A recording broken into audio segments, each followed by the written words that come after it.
Các nhà lãnh đạo châu Âu ngày thứ Hai đã có cuộc thảo luận với Tổng thống Ukraine Volodymyr Zelensky tại Berlin về những đề xuất hòa bình nhằm chấm dứt xung đột với Nga.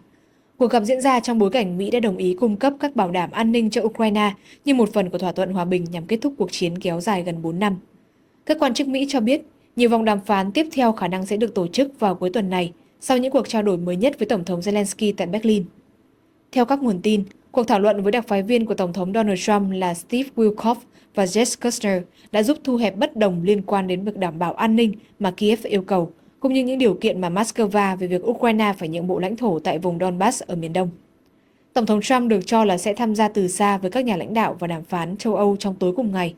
Các cuộc đàm phán tiếp theo dự kiến có thể diễn ra vào cuối tuần này tại Miami hoặc một địa điểm khác ở Mỹ. Những thông tin trên được các quan chức Mỹ tiết lộ với điều kiện giấu tên do chưa được Nhà Trắng cho phép phát ngôn công khai. Đừng quên đăng ký kênh YouTube VOV Giao thông để không bỏ lỡ những thông tin mới nhất.